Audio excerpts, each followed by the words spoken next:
d'aujourd'hui, c'est certainement celui dont tu te réjouis le plus de toute ta vie. C'est le pardon. Sympa. Si tu es comme moi, tu as une sorte de... T'as une sorte de petite résistance quand je te dis qu'on va parler de pardon. Rien de bien méchant, hein. Juste un petit truc où t'es là genre, pas ça. Merci. Ouais, ça m'a déconcentrée. Qui est la porte. Allez, on reprend.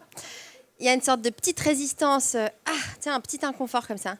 C'est un peu comme un tout petit monstre, pas méchant, mais qui est un petit peu dans ton cœur, qui prend plus ou moins de place, qui s'appelle orgueil. Il y en a qui le connaissent. Tu peux soit bien le traiter ou alors faire comme s'il n'était pas là, mais la réalité, c'est qu'on est tous assez orgueilleux. Et souvent, quand on parle du pardon, ce petit monstre aimerait nous empêcher de le vivre.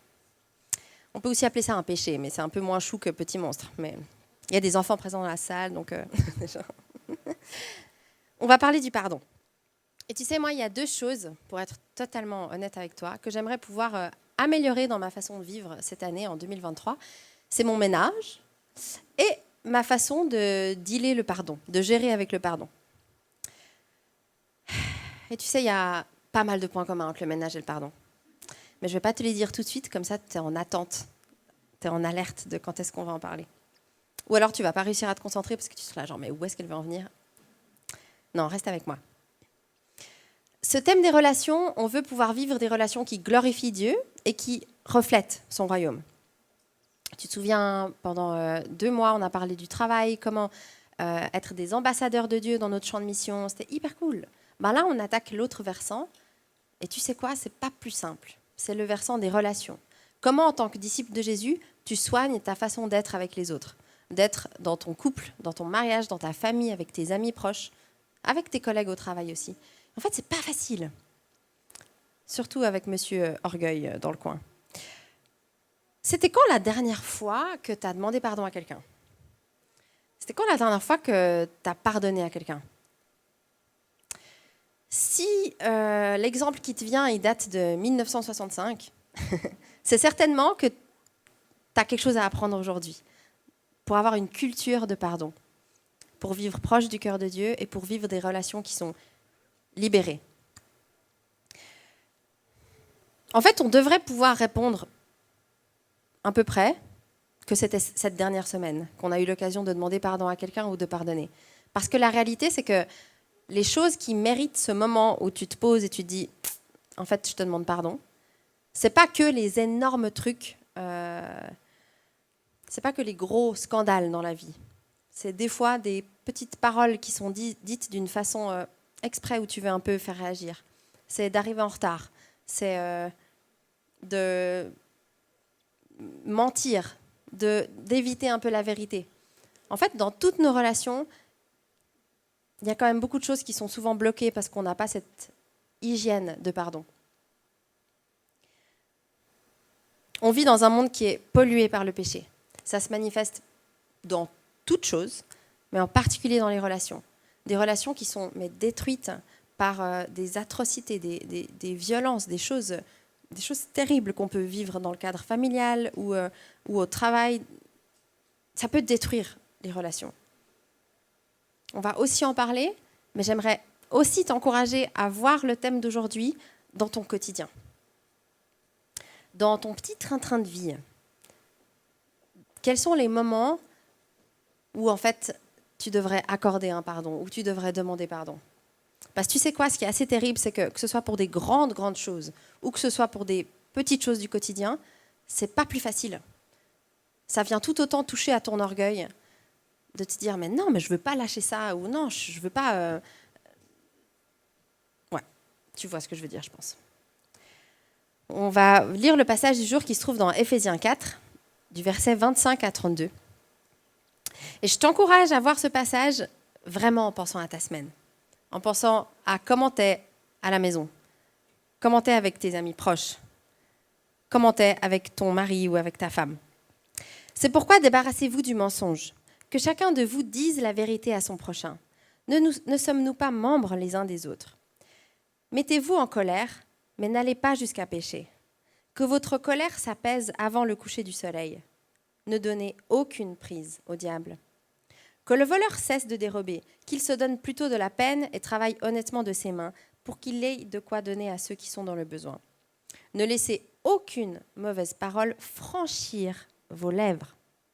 Ayez au contraire des paroles empreintes de bonté qui aident les autres à grandir dans la foi selon les besoins. Ainsi, elles feront du bien à ceux qui vous entendent. N'attristez pas le Saint-Esprit de Dieu, car par cet esprit, Dieu vous a marqué de son sceau comme sa propriété pour le jour de la délivrance finale. Amertume, irritation, colère, éclat de voix, insultes, faites disparaître tout cela du milieu de vous, ainsi que toute forme de méchanceté. Soyez bons et compréhensifs les uns envers les autres. Pardonnez-vous réciproquement, comme Dieu vous a pardonné en Christ. Ce passage est tellement incroyable et tellement défiant. Parce que si honnêtement, je pense à ma dernière semaine, ben oui, je me suis laissée aller à l'irritation, à la colère. Les insultes, peut-être pas, mais quand même. Où t'en peux plus, où tu lances des pics à la maison. Et je réalise que, en fait, j'ai vraiment besoin de l'aide de Jésus pour pouvoir vivre des relations qui sont plus à sa ressemblance. Le pardon s'entraîne. Si on se dit, ouais, mais moi, si un jour il m'arrive un truc super hardcore, genre je suis dans un camp de concentration et tout ça, ben moi je veux être le genre de chrétienne qui est prête à demander, à pardonner aux nazis. Tu vois, on pourrait être ce genre de chrétien où on se dit, s'il m'arrive un truc hyper dur, ouais, je veux être prête à pardonner, ouais, à fond. Mais là, aujourd'hui, est-ce que tu es prête à accorder ton pardon? Est-ce que tu es prêt à demander pardon? On est appelé à être des gens qui pardonnent facilement, qui demandent pardon facilement. Pas parce que c'est simple, pas parce que c'est facile, mais parce qu'on veut mettre à mort notre orgueil, parce qu'on ne veut pas le laisser avoir la place. Comme je t'ai dit au début, le monde il est pollué par le péché, mais comment nous on réagit face à ça? Est-ce qu'on est là genre, c'est comme ça? Ou est-ce qu'on se dit, mais non, pas dans mes relations, pas dans mon cœur? Le pardon, il s'entraîne et il peut se pratiquer très souvent. Et moi, c'est mon défi. C'est le défi que je te propose. Pour la semaine qui vient, pour le mois qui vient, pour cette année, sois pressé à pardonner, sois pressé à demander pardon. Parce que tu verras, tu seras juste plus libre. Et l'orgueil, il va finir par être bien écrasé par ces valeurs bibliques par lesquelles tu veux vivre. C'est là où je veux en venir avec mon histoire de ménage. C'est qu'il y a des gens comme moi qui se disent que le ménage, c'est une fois à fond, mais après, voilà, on fait peut-être moins d'efforts pour que ça reste rangé et propre. C'est mon cas. Simon était là à la première, il sait que je dis ça. Quand on en parle à la maison, on appelle ça une discussion. Ça veut dire que c'est entre la discussion et la dispute. On n'est pas en train de se gueuler dessus, mais tu sens que c'est quand même chargé de ressentiment. Parce que Simon, c'est quelqu'un de super ordonné. Il est incroyable, super maniaque, il aime trop tout bien ranger, tout est propre. Moi, pas. Moi, je suis plutôt bordélique. Si je sors une paire de ciseaux, c'est quasiment sûr que je ne vais pas la ranger après. Et du coup, à la fin de la journée, quand notre bébé dort et qu'on pourrait se poser, la maison, elle est un peu en chenille, c'est souvent pas à cause de lui. Et c'est souvent à ce moment-là où il me dit, mais pourquoi tu pourrais pas juste ranger les trucs quand tu les sors? Je sais pas. C'est juste comme ça. Et lui, vraiment, les choses ont tous une place, tu sais. Moi, il y a des trucs, après 8 ans de vie commune, enfin de mariage, je ne sais pas où vont les choses. Parce qu'il les range trop vite pour que j'aie le temps de me demander où est-ce que ça se range, tu vois. Et des fois, vraiment, il part bosser et je suis là genre, mais où est-ce que t'as mis ça? Mais à l'endroit où ça se range. Genre, c'est où? Des trucs débiles comme le chargeur d'ordi, vous vous rendez compte? À cause de ça, j'ai pas pu travailler un matin parce que l'ordi avait plus de batterie. À qui la faute, hein? À qui la faute? Vraiment, on se demande. Tu vois, c'est dans ce genre de petits moments où je commence à être un peu agressive et à parler méchamment, alors que le pauvre, il n'a rien fait. C'est mon problème. Donc voilà, il y a des petits moments comme ça de discussion autour du ménage. Mais là, cette semaine, Dieu, il m'a vraiment confrontée à une façon de faire qui n'est pas forcément bonne pour moi, ni pour mon couple, et qui concerne le ménage, mais qui concerne aussi le pardon. Je peux être super négligente pour les petites choses que je fais où, qu'on se le dise, je sais quand même que ça peut faire de la peine. Mais je suis juste trop en colère, trop fatiguée, et puis voilà, les mots, ils sortent comme ça, puis voilà, nan. Tu sais, on justifie un peu certains actes. Comme si ça ne méritait pas qu'on demande pardon. Mais on vit dans quel monde ? On veut vivre selon le royaume. Du coup, selon le royaume, si on reprend le verset, tu ne laisses pas ça. Tu fais disparaître cette amertume, ce ressentiment qu'il peut y avoir dans les relations les plus proches que tu as. Tu te rends compte ? Donc oui, avoir une culture de pardon, c'est se préoccuper aussi des miettes. C'est passer l'aspirateur avec ton Dyson, tu sais, genre le truc pratique que tu mets direct à la cuisine. Je l'ai en plus, c'est ça qui est terrible. Et tu fais ça souvent. Tu scannes ton cœur le plus souvent possible, tous les jours s'il faut. Est-ce qu'aujourd'hui, il y a quelqu'un qui m'a fait du mal ou qui m'a froissé et que je dois lâcher ? Est-ce qu'aujourd'hui, j'ai eu une parole qui a fait de la peine à quelqu'un ? Je ne veux pas que ces choses-là atteignent mes relations. Je crois qu'on a vraiment cette puissance au travers de l'Évangile et ce que Jésus nous dit, de vivre des relations qui sont libérées de cet orgueil. Et là, tu te dis, mais c'est hyper cool ce que tu dis, mais tu sais, c'est pas si facile. Avec ce que j'ai vécu, avec ce que je vis, le pardon, c'est pas si simple. Alors, j'aimerais te dire une chose, c'est que le pardon, c'est pas un sentiment. C'est pas le moment où tu te sens prêt, le moment où finalement, il y a moins d'émotions difficiles, que là, c'est le moment de pardonner ou de demander pardon. Le pardon, c'est quelque chose qui se donne et qui ne se ressent pas, forcément. En fait, c'est plutôt une décision que tu prends avant même qu'il y ait une situation où tu sais que tu vas devoir demander pardon ou pardonner, où tu décides que tu es une personne qui pardonne, que tu es une personne qui demande pardon. Et les semaines, les jours vont se dérouler et il y aura ces occasions qui se présenteront à toi. Plus ou moins difficiles à vivre, mais jamais simple. Jamais simple de demander pardon, jamais simple de pardonner. Mais est-ce qu'on veut choisir d'être des personnes qui pardonnent ? Si ce n'est pas le cas, c'est souvent parce que tu as le petit monstre, Monsieur Orgueil, qui commence à reparler un peu trop fort et qui veut t'empêcher de pouvoir vivre une vie et des relations qui sont libres. La parole de Dieu dit qu'on est affranchi du péché, qu'on est libéré. Et en fait, c'est à nous de faire ce petit pas, de se dire « Ok, je veux vivre en fonction de ça ». Mais tu sais, le pardon, souvent, on se dit que ça se doit d'être instantané et sans émotion. Peut-être que tu te dis, comme moi, je me disais, mais en fait, pardonner, ça veut dire que je ne peux pas être en colère, que je ne peux pas être triste de ce qui m'est arrivé. Mais tu sais, il y a des choses que tu as vécues, que tu as faites ou que tu as subies qui sont totalement injustes, que tu ne méritais pas de vivre. Des choses qu'on t'a dites qui sont fondamentalement pas justes. Mais alors comment on fait ? Si tu crois que pardonner, ça veut dire « Ah, je dois faire comme si rien ne s'était passé », pardonner, ça veut dire que ce n'était pas grave. C'est pas ça. Et c'est normal que tu n'arrives pas à pardonner. Pardonner, c'est attester que ce qui t'est arrivé, c'était injuste. Mais de décider que ça ne définit pas ta vie.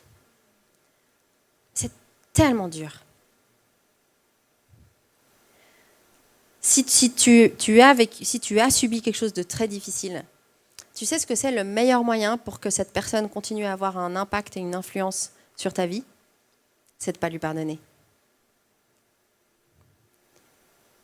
En pardonnant, tu manifestes qu'en Jésus, au travers de ce que Jésus a fait, tu es libre.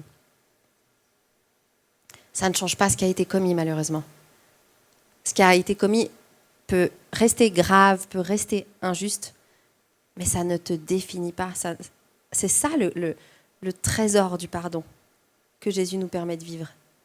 C'est de pouvoir expérimenter un choix, de décider de pardonner et d'être libéré de ça. Le pardon, selon moi, c'est un processus émotionnel avec beaucoup d'émotions. On a un Dieu qui a créé les émotions, tu te rappelles ? Il n'a pas juste créé la joie et la paix, il nous a aussi créé doté de la capacité d'expérimenter de la tristesse, d'expérimenter de la colère. Même dans le verset, il en parle. Mettez-vous en colère, mais n'allez pas jusqu'à pécher. Parce que la colère, elle est nécessaire parfois. En fait, quand tu es en colère, tu es en train d'expérimenter, tu es en train de manifester qu'il y a quelque chose d'injuste qui s'est commis. T'imagines si Dieu il te demandait de ne pas être en colère? Ça, c'est impossible.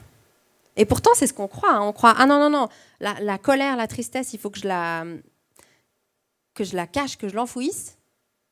Ou alors, je suis complètement contrôlée par ça. Non, je pense qu'il y a cet entre-deux. Et cet entre-deux aussi, il doit s'apprendre. Parce que parfois, tous les jours, on vit des situations qui nous mettent en colère, qui nous attristent. Mais qu'est-ce qu'on en fait?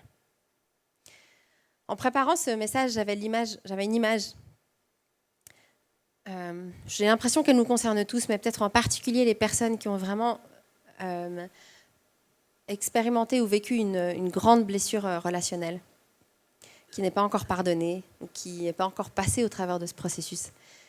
Et j'avais l'impression que c'était comme une grande vague, que dès le moment où tu t'arrêtes et que tu réalises le mal qui t'a été fait ou le mal que tu as commis, il y a trop d'émotions qui arrivent et c'est juste pas gérable.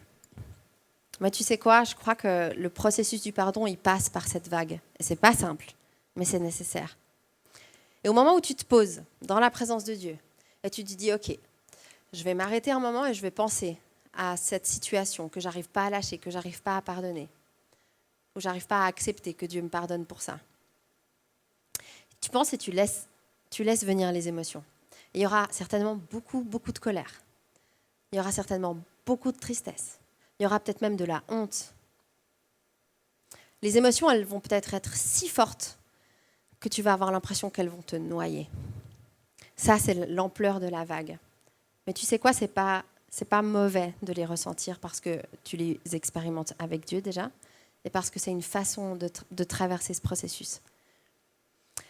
Et au moment où tu es dans la vague, où tu es là, genre, ça ne peut pas devenir pire. Je ne peux pas pleurer plus que ce que je suis en train de pleurer. Je ne peux pas crier encore plus que ce que je suis en train de crier.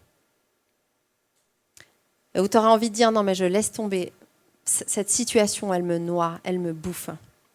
Mais tu sais quoi, ce n'est pas le cas. Tu peux encore tenir. Et j'avais cette image qu'en choisissant de lâcher, parce que le pardon, au final, c'est de lâcher prise. En choisissant de lâcher, en fait, tu te mets à surfer sur cette vague. Elle est toujours là, les émotions sont toujours là, mais elle ne te noie pas. Et petit à petit, dans la prière, tu verras que ces émotions, elles redescendent. Elles ne disparaissent pas. Mais en fait, elles redescendent, elles n'auront pas pris le dessus sur toi. Et quand tu arriveras au bord de l'océan, quand finalement tu reposeras pied sur terre, tu te retourneras à la vague, elle sera encore là. La vague, le souvenir de toute la souffrance que tu auras endurée, ce sera encore là. Mais ça ne t'aura pas noyé. Et c'est ça qu'on proclame. C'est ça que l'Évangile proclame. C'est que tu n'es pas noyé par ces choses-là. Parce que Jésus est mort pour ça. Si tu crois que pardonner, ça veut dire à la personne que c'est pas grave ce qu'elle a fait, alors c'est tout à fait normal que tu veuilles pas pardonner. Si tu crois que pardonner, ça veut dire être réconcilié avec la personne, c'est aussi normal que tu sois pas forcément prêt à le faire. Dans le Nouveau Testament, il y a un endroit, ça m'a toujours beaucoup parlé, qui dit « idéalement, soyez réconciliés et en paix avec tout le monde ». Le terme « idéalement », il fait toute la différence. Ça veut dire que parfois, ce n'est pas possible. Ça veut dire que parfois, il y a des relations où il y a des personnes qui sont toxiques dans nos vies, où c'est tellement dur de pardonner, c'est tellement dur d'accepter tout le mal qu'elles nous ont fait ou qu'elles continuent à faire. Et on se dit, mais lui pardonner? Faire comme si de rien n'était? C'est pas possible. Tu sais, Dieu, il ne te demande pas ça.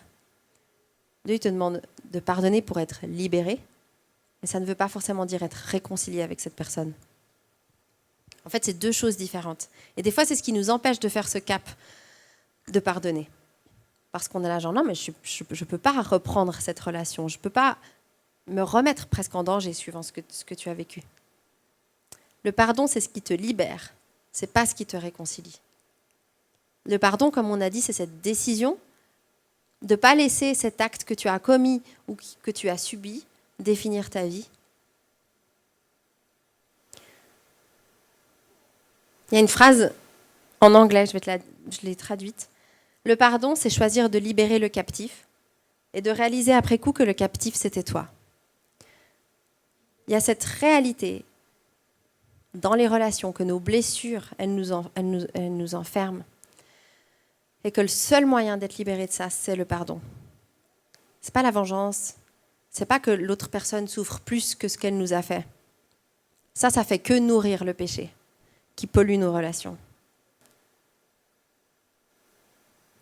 Tu sais, j'ai eu une relation très compliquée avec mon papa, où c'était vraiment une relation brisée, où je me suis sentie... où j'ai vécu un abandon, et où il y avait souvent, de manière pas forcément volontaire, mais des paroles qui disaient sur moi, sur ma vie, qui étaient très, très, très difficiles à vivre, et qui m'ont tellement abîmée, tellement abîmée. Et à un moment donné, après beaucoup de discussions avec Dieu et de temps dans sa présence, de guérison dans sa présence, où j'ai réalisé la puissance du pardon. De pouvoir me dire, mais en fait, ma vie, je ne veux pas qu'elle soit définie par ces blessures-là. Ma vie, elle vaut plus que ça, grâce à ce que Jésus a fait pour moi. Et du coup, en 2010 ou 2011, j'ai décidé de lui pardonner. Ça s'est fait dans mon cœur, en priant avec une amie, et je lui ai pardonné. J'ai relâché cette emprise. Je l'ai revu en 2021. Ouais, 2021. Donc presque 10 ans après. C'est juste pour te montrer que le moment où j'ai choisi de pardonner n'était pas le moment où on a pu vivre une réconciliation. Je ne sais pas encore si on en est là, mais ce qui est sûr, c'est que j'avais besoin de ce temps. Et que déjà en 2011, j'ai pu expérimenter le fait d'être libérée de toute cette souffrance que j'avais dans mon cœur pour pouvoir faire des choix de vie qui ne dépendaient pas de ça. La réconciliation, ce n'est pas forcément le fruit du pardon. Le fruit du pardon, c'est la liberté. Du coup, la question pour nous, c'est pas vraiment est-ce qu'on veut pardonner ou pas, est-ce qu'on veut demander pardon ou pas, mais à quel point est-ce qu'on est pressé de le faire? À quel point est-ce que tu es pressé de pouvoir clouer à la croix l'orgueil, le péché? On veut souvent que l'autre personne qui nous a fait du mal souffre, mais en fait, cette hargne-là, dans la présence de Dieu, elle peut être transformée en hargne contre le péché. C'est ça sa place. L'autre personne, c'est pas à nous de gérer avec elle. On doit gérer avec nous-mêmes et c'est déjà beaucoup. Dans Hébreux 12, au verset 15, on peut lire « Veillez à ce que personne ne passe à côté de la grâce de Dieu, qu'aucune racine d'amertume ne pousse et ne cause du trouble en empoisonnant plusieurs d'entre vous. » On doit veiller à ce que personne ne passe à côté de la grâce de Dieu. Que personne ne laisse son cœur être sali par le péché, par le remords, par l'amertume, par l'irritation, par la dépression peut-être à cause de ce que tu as vécu. Ne laisse pas ton cœur dans cet état. Peut-être qu'aujourd'hui, tu as un énorme compost dans ton salon, quelque chose de tellement énorme, qui est en train de mettre une odeur nauséabonde dans tout ton cœur. Peut-être que c'est quelques miettes, ou un beau tas de miettes, parce qu'il y a des relations dans ton quotidien où tu sens que tu es en train de laisser prendre trop de place au péché. Parce que tu n'arrives pas à lâcher prise, parce que tu n'arrives pas à pardonner. Il faut qu'on veille les uns sur les autres, qu'on veille au ménage dans nos cœurs, qu'on veille à notre capacité à pardonner. Mon rêve, ou ma prière, c'est qu'on puisse voir dans notre église une église de gens qui sont libérés. Qui sont libérés parce qu'ils sont pardonnés par Jésus, qui sont libérés parce qu'ils arrivent à accorder le pardon. Fais le ménage régulièrement dans ton cœur. Ne laisse pas des fausses croyances sur ce qu'est le pardon nuire à tes relations. Et tu sais, tout comme l'hospitalité, comme Adrien l'a dit la semaine passée, le pardon, il ne peut être donné que s'il est reçu. Et là, peut-être que tu te dis, ah, ça tombe bien, ça veut dire que c'est pas à moi de faire le premier pas. Non, c'est faux. Mais tu sais ce que c'est notre réconfort? C'est qu'il y a quelqu'un qui a déjà fait le premier pas pour nous et c'est Jésus. Jésus, il a fait le premier pas en te pardonnant. En te pardonnant tous les péchés, les offenses desquels tu es tout à fait conscient. Et aussi ceux dont tu n'es peut-être même pas conscient. Dieu, il a choisi. Jésus, il a choisi de pardonner. Ce n'était pas un sentiment. Il a choisi d'être sur cette croix pour que tu sois libéré. Ça lui a coûté sa vie. Et nous, qu'est-ce que ça nous coûte alors? Ça nous coûte aussi beaucoup. Mais j'ai envie de ressembler plus à Jésus dans ce domaine. J'ai envie de me dire que les relations les plus proches de mon cœur, c'est les relations où je m'applique le plus, où je suis le plus pressée de ressembler à Jésus. Et c'est là où l'orgueil ressort de plus belle. Dans le couple, avec tes frères et sœurs, avec tes parents. Ah, c'est tellement dur. Mais on veut mettre à mort le péché qui peut ruiner nos relations.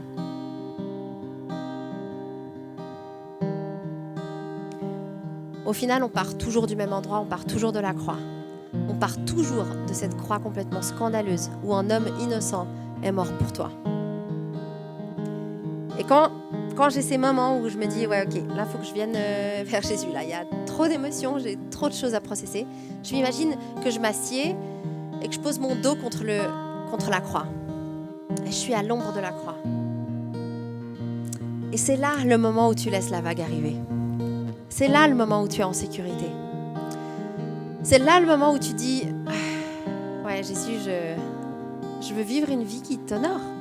Mais c'est tellement dur. Je veux vivre une vie où je défonce tout pour vivre une vie qui te ressemble. Où je laisse pas l'orgueil grandir dans mon cœur et abîmer mes relations. C'est à ce moment-là où la vague, elle va venir. Hein. Forcément, elle vient. C'est bon signe si elle vient. Sinon, tu l'attends. Et la vague, elle arrive et elle se crache contre la croix. Mais la croix, elle ne bouge pas. Et toi non plus, parce que tu es auprès de la croix. Mais il faut laisser ces choses remonter. Mon souhait aujourd'hui, ma prière aujourd'hui, c'est que tu puisses ressentir en toi, pas comme au début du message, cette petite réticence quand on parle du pardon, mais qu'il y ait du zèle et une sainte colère qui grandissent dans ton cœur. Pour les choses que tu as subies, pour les choses que tu as faites, pas avec de la honte ou de la tristesse, mais en te disant, mais non, il n'y a pas moyen que ces choses, elles détruisent ma vie. Il n'y a pas moyen que ce que j'ai subi il y a 10 ans continue à avoir un impact sur les choix que je prends aujourd'hui. C'est pas juste. Et Jésus sur la croix, il a fait tout ce qu'il fallait pour que tu en sois libéré. Tu es pardonné par Jésus. Tu es libéré de ce que tu as subi. Jésus, il ne supporte pas l'idée que tu vives loin de lui. Il ne supporte pas l'idée que tu continues à souffrir à cause de ce que le péché dans le cœur de quelqu'un a eu comme influence et comme impact sur ta vie. Jésus, il t'appelle à des relations qui portent du fruit, à des relations qui sont saines, à des relations où il y a de la place pour le pardon, où il y a de la place pour dire, tu sais quoi, je suis trop fatiguée en ce moment, je me mets tellement vite en colère et je te demande pardon, c'est pas juste.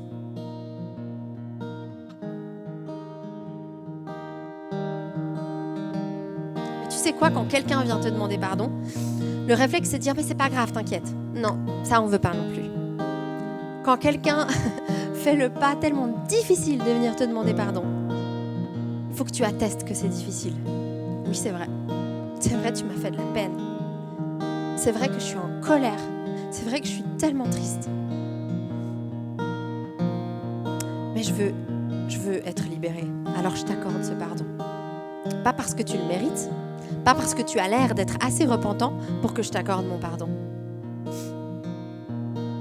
Mais parce que je veux être comme Jésus. Et je veux être... parce que je veux grandir, parce que je veux avoir un cœur qui reste doux. Je te propose un moment maintenant au pied de la croix.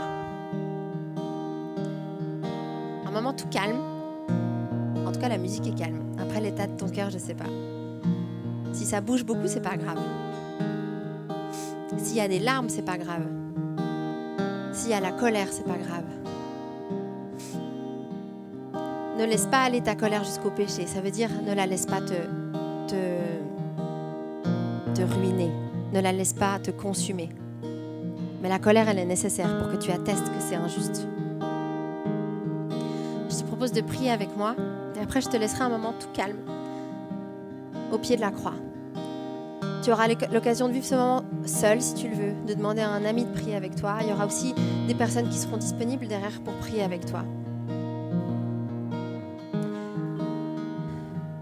Seigneur,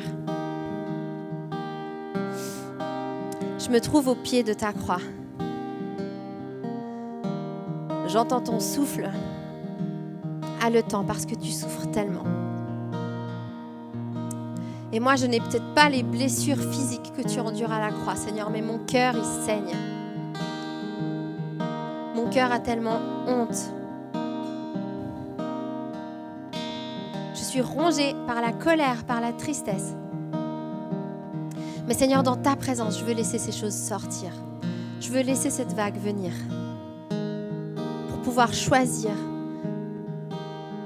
grâce à ton aide, Saint-Esprit, choisir de lâcher, choisir d'abandonner. Seigneur, que ma vie soit un témoignage de ton amour. Seigneur, que ma vie reflète qui tu es. Que mes blessures relationnelles soient cicatrisées par ta puissance, Seigneur. Qu'elles puissent te rendre gloire. C'est par ta puissance que je suis pardonnée aujourd'hui des offenses que j'ai commises. C'est par ta puissance que je peux pardonner les injustices que j'ai vécues. C'est à cet endroit, Seigneur, que j'abandonne le contrôle, l'orgueil, et où je te redis, Jésus, je m'abandonne, je lâche. Et Seigneur, je crois que là où je me sens mourir tellement je souffre, c'est là où je recommence à vivre. Saint-Esprit, viens entourer notre colère, viens entourer notre tristesse, viens prendre notre honte. Et par ta puissance, Saint-Esprit, viens mettre de l'espérance, viens mettre une hargne contre le péché, viens mettre de l'empressement à agir comme toi. Merci Seigneur pour ce processus du pardon que tu nous donnes et dans lequel on veut demeurer un instant maintenant, demeurer cette semaine, peut-être même demeurer cette année. Amen.